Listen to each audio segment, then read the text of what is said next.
Corona ವೈರಸ್ಸನ್ನು ಇಡೀ ವಿಶ್ವಕ್ಕೆ ಹರಡಿದಂತಹ dragon ದೇಶ ಚೀನಾ ಇದೀಗ ಮತ್ತೊಂದು ವೈರಸ್ನಿಂದ ತಲ್ಲಣಿಸ್ತಾ ಇದೆ. HMPV ವೈರಸ್ನಿಂದ ಚೀನಾದಲ್ಲಿ ಮತ್ತೆ ಟೆನ್ಷನ್ ಶುರುವಾಗಿದೆ. ಚೀನಾದಲ್ಲಿದ್ದಂತಹ ಬಹುತೇಕ ಆಸ್ಪತ್ರೆಗಳು ಜನರಿಂದ ಕಿಕ್ಕಿರಿದು ತುಂಬ್ತಾ ಇದ್ದಾವೆ. ಈ ರೀತಿಯಾದಂತಹ ಪೋಸ್ಟ್ಗಳು ಮಾಧ್ಯಮಗಳಲ್ಲಿ ಹರಿದಾಡ್ತಾ ಇದೆ. ಅದರಲ್ಲೂ ಕೂಡ ಸಾಮಾಜಿಕ ಜಾಲತಾಣಗಳಲ್ಲಿ ಈ ರೀತಿಯಾದಂತಹ ಒಂದು ವಿಡಿಯೋ ಹರಿತಾ ಇದೆ. ಆ ಮೂಲಕ ಚೀನಾದಲ್ಲಿ ಈ ಒಂದು ವೈರಸ್ ಅಟ್ಟಹಾಸ ಹೆಮ್ಮರವಾಗಿ ಬೆಳೀತಾ ಇದೆ. ಚೀನಾಕ್ಕೆ ಹೊಂದ್ಕೊಂಡಿದ್ದಂತಹ ಬಹುತೇಕ ರಾಷ್ಟ್ರಗಳಲ್ಲೂ ಕೂಡ ಈ ಒಂದು ವೈರಸ್ನ ಆತಂಕ ಶುರುವಾಗಿದೆ. ಇದರ ಬೆನ್ನಲ್ಲೇ ಕೇಂದ್ರ ಆರೋಗ್ಯ ಇಲಾಖೆಯನ್ನು ಕೂಡ ಎಲ್ಲ ರಾಜ್ಯ ಆರೋಗ್ಯ ಇಲಾಖೆಗಳಿಗೆ ಒಂದು ಸೂಚನೆಯನ್ನು ಕೊಟ್ಟು ಕಟ್ಟುನಿಟ್ಟಿನ ನಿಯಮಗಳನ್ನು ಪಾಲನೆ ಮಾಡಬೇಕು ಅನ್ನುವಂತಹ ಒಂದು ಡೈರೆಕ್ಷನ್ಸನ್ನು ಕೂಡ ಕೊಟ್ಟಿದೆ. ಹಾಗಿದ್ರೆ ನಿಜವಾಗ್ಲೂ ಚೀನಾದಲ್ಲಿ ಈ ರೀತಿಯಾದಂತಹ HMPV ವೈರಸ್ ಅಟ್ಟಹಾಸ ಮೆರಿತಾ ಇದೆಯಾ? ಇಡೀ ಚೀನಾ ದೇಶವೇ ಆ ಒಂದು ವೈರಸ್ಸಿಂದ ತಲ್ಲಣಗೊಳ್ತಾ ಇದೆಯಾ? ಇವೆಲ್ಲವನ್ನು ಕೂಡ ಹೇಳ್ತಾ ಹೋಗ್ತೀನಿ. ಜೊತೆಗೆ ಅಲ್ಲಿನ ಈಗ ಸದ್ಯದ ಪರಿಸ್ಥಿತಿ ಯಾವ ಥರ ಇದೆ ಅನ್ನುವಂಥದ್ದನ್ನು ಚೀನಾದಲ್ಲಿ ನೆಲೆಸಿದಂತಹ ಕನ್ನಡಿಗರು ಒಂದು ವಿಡಿಯೋವನ್ನು ಮಾಡಿ ಕಳಿಸಿದ್ದಾರೆ. ಅವೆಲ್ಲವನ್ನು ಕೂಡ ತೋರಿಸ್ತಾ ಹೋಗ್ತೀನಿ.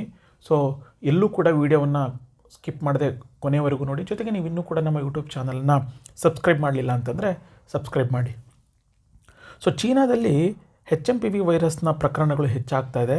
ಅದರಲ್ಲೂ ಪ್ರಮುಖವಾಗಿ 14 ವರ್ಷಕ್ಕಿಂತ ಕಡಿಮೆ ವಯಸ್ಸಿನ ಮಕ್ಕಳಲ್ಲಿ ಇದು ಹೆಚ್ಚಾಗಿ ಕಾಣಿಸ್ಕೊಳ್ತಾ ಇದೆ ಅನ್ನುವಂತಹ ಒಂದು ಮಾಹಿತಿ ಸದ್ಯಕ್ಕೆ ಆರೋಗ್ಯ ಇಲಾಖೆಯಿಂದ ಸಿಗ್ತಾ ಇದೆ.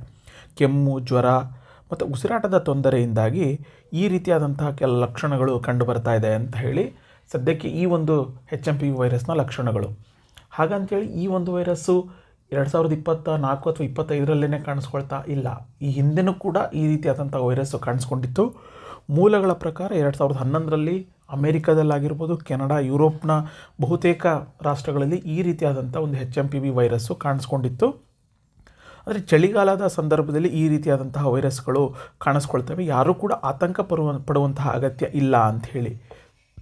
ಅಂದರೆ ಈ ಒಂದು ವೈರಸ್ಸು ಪ್ರಮುಖವಾಗಿ ಉಸಿರಾಟದ ವೈರಸ್ನಂತೆ ಜ್ವರ, ಈ ಥರದ ರೋಗ ಲಕ್ಷಣಗಳು ಕಂಡುಬರುತ್ತೆ. ಅದರಲ್ಲೂ ಪ್ರಮುಖವಾಗಿ ಮಕ್ಕಳಲ್ಲಿ ಈ ರೀತಿಯಾದಂತಹ ಒಂದು ಸಿಂಪ್ಟಮ್ಸು ಕಂಡುಬರುತ್ತೆ ಅನ್ನುವಂಥ ಒಂದು ಮಾಹಿತಿಯನ್ನು ವೈದ್ಯರು ಕೊಡ್ತಾ ಇರುವಂಥದ್ದು. ಸದ್ಯಕ್ಕೆ ಕೇಂದ್ರ ಆಗಿರ್ಬೋದು, ಜೊತೆಗೆ ರಾಜ್ಯ ಆರೋಗ್ಯ ಇಲಾಖೆ ಕೊಡ್ತಾ ಇರುವಂಥ ಮಾಹಿತಿ ಪ್ರಕಾರ ಯಾವುದೇ ರೀತಿಯಾದಂತಹ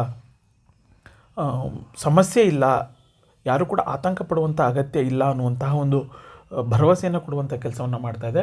ಸೊ ಈಗ ಸದ್ಯಕ್ಕೆ ಕರ್ನಾಟಕದಲ್ಲಿ, ಅದರಲ್ಲೂ ಬೆಂಗಳೂರಿನಲ್ಲಿ ಎರಡು ಪ್ರಕರಣಗಳು ಮಕ್ಕಳಲ್ಲಿ ಕಾಣಿಸ್ಕೊಂಡಿರೋದ್ರಿಂದ ಸೊ ಆಸ್ಪತ್ರೆಗಳಲ್ಲಿ ಕಟ್ಟುನಿಟ್ಟಿನ ನಿಯಮಗಳನ್ನು ಪಾಲನೆ ಮಾಡಬೇಕು ಅನ್ನುವಂತಹ ಒಂದು ಸೂಚನೆಯನ್ನು ಈಗ ರಾಜ್ಯ ಆರೋಗ್ಯ ಇಲಾಖೆ ಕೊಟ್ಟಿದೆ. ಈ ಕುರಿತಂತೆ ಒಂದು ಮಾರ್ಗಸೂಚಿಯನ್ನು ಕೂಡ ಬಿಡುಗಡೆ ಮಾಡಿದೆ. ಇದು ಒಂದು ಭಾಗ. ಆದರೆ ಮತ್ತೊಂದು ಭಾಗದಲ್ಲಿ ನಿಜವಾಗ್ಲೂ ಸದ್ಯಕ್ಕೆ ಚೀನಾದ ಪರಿಸ್ಥಿತಿ ಯಾವ ಥರ ಇದೆ, ಅಲ್ಲಿ ಇರುವಂತಹ ಬಹುತೇಕ ಆಸ್ಪತ್ರೆಗಳು ಈ ಒಂದು ವೈರಸ್ನಿಂದ ಬಾಧಿತರಾಗಿರುವಂಥವರಿಂದ ತುಂಬಿ ತುಳುಕ್ತಾ ಇದೆಯಾ? ನಿಜವಾಗ್ಲೂ ಸಾಮಾಜಿಕ ಜಾಲತಾಣದಲ್ಲಿ ಹರಿದಾಡ್ತಾ ಇರುವಂತಹ ವಿಡಿಯೋಗಳು ನಿಜನಾ ಸುಳ್ಳೋ? ಇವೆಲ್ಲವನ್ನು ಕೂಡ ಅಲ್ಲಿ ಚೀನಾದ ಪ್ರಮುಖ ನಗರದಲ್ಲಿ ನೆಲೆಸಿದ್ದಂತಹ ಕನ್ನಡಿಗರೊಬ್ಬರು ವಿಡಿಯೋವನ್ನು ಮಾಡಿ ನಮಗೆ ಕಳಿಸ್ಕೊಟ್ಟಿದ್ದಾರೆ. ಬನ್ನಿಯಾಗಿದ್ದರೆ ಆ ಒಂದು ವಿಡಿಯೋದಲ್ಲಿ ಚೀನಾದ ಸದ್ಯದ ಪರಿಸ್ಥಿತಿ ಯಾವ ಥರ ಇದೆ ಅನ್ನುವಂಥದ್ದನ್ನು ನೋಡೋಣ.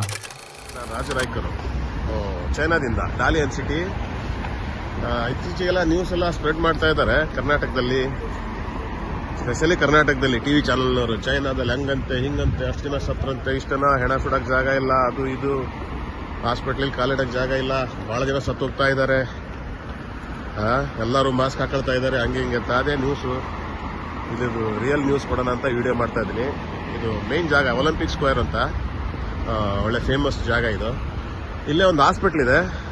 ಆ ಹಾಸ್ಪಿಟ್ಲ್ ಒಳಗಡೆ ಹೋಗಿ ನಿಮಗೆ ರಿಯಾಲಿಟಿ ತೋರಿಸ್ತೀನಿ ಏನು ಕತೆ ಏನೋ ಅಂತ. ಇದು ಫೇಮಸ್ ಹಾಸ್ಪಿಟ್ಲ್, ಡಾಲಿಯನ್ ಮೇನ್ ಹಾಸ್ಪಿಟ್ಲ್, ದೊಡ್ಡ ಹಾಸ್ಪಿಟ್ಲು.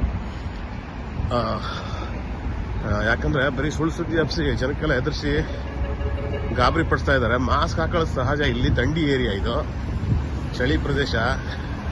ಆಮೇಲೆ ಕೆಲವೊಂದು ಫ್ಲೂ, ಜ್ವರ, ವೈರಲ್ ಫ್ಲೂ ಅವೆಲ್ಲ ಬರೋದು ಮಾಮೂಲಿ ಚಳಿಗಾಲದಲ್ಲಿ. ಕೆಲವೊಂದು ಸಣ್ಣ ಪುಟ್ಟ ಬಂದೇ ಇರ್ತವೆ. ಅದನ್ನು ಬಿಟ್ಟು ಅಲ್ಲಿ ಎಲ್ಲ ನ್ಯೂಸ್ ಎಪಿಸೋಡ್ ನೋಡಿಬಿಟ್ರೆ ಅಲ್ಲಿ ನಮ್ಮ ಊರಿಂದಾನು ಅಲ್ಲಿಂದ ಎಲ್ಲ ಕಡೆ ಫ್ರೆಂಡ್ಸ್ಗಳು ಫೋನ್ ಮಾಡ್ತಾ ಇದ್ದಾರೆ, ಏನಂತೆ ಹಂಗಂತೆ ಹಿಂಗಂತೆ ಅಂತ. ಇಲ್ಲಿ ನೋಡ್ರಿ, ಇದು ಹಾಸ್ಪಿಟ್ಲಲ್ಲಿ ಎಷ್ಟು ಜನ ಮಾಸ್ಕ್ ಹಾಕಿದ್ದಾರೆ ನೋಡ್ರಿ, ನೋಡೋಣ. ಇಬ್ರು ಮಾಸ್ಕ್ ಹಾಕೊಂಡಿರ್ತಾರೆ ಮಾಮೂಲಿ. ಇಲ್ಲಿ ನೋಡ್ರಿ, ಹುಡ್ರು ಮಕ್ಕಳು ಯಾರು ಮಾಸ್ಕ್ ಹಾಕಿದ್ದಾರೆ ನೋಡ್ರಿ. ಇರ್ತಾರೆ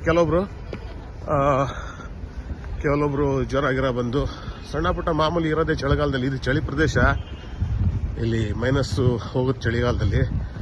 ಹಾಗಾಗಿ ಅಷ್ಟು ಮಾಸ್ಕ್ ಹಾಕ್ತಾ ಬಿಟ್ರೆ ಬೇರೆ ಅಂಥದ್ದೇನು ಗಾಬರಿ ಪಡೋಂಥದ್ದು ಏನೂ ಆಗಿಲ್ಲ ಇಲ್ಲಿ.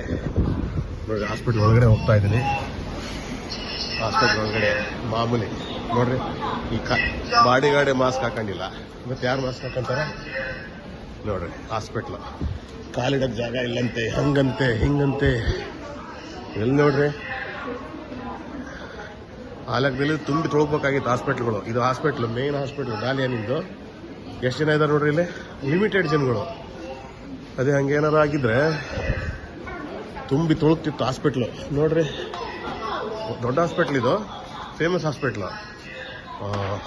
ಅಂಥದ್ರಲ್ಲಿ ಜನಗಳೇ ಇಲ್ಲ ನೋಡ್ರಿ. ಎಷ್ಟು ಜನ ಇದ್ದಾರೆ ದೊಡ್ಡ ಹಾಸ್ಪಿಟ್ಲಲ್ಲಿ. ಹೆಂಗಿರ್ತಾರೆ ಜಂಗುಳಿ.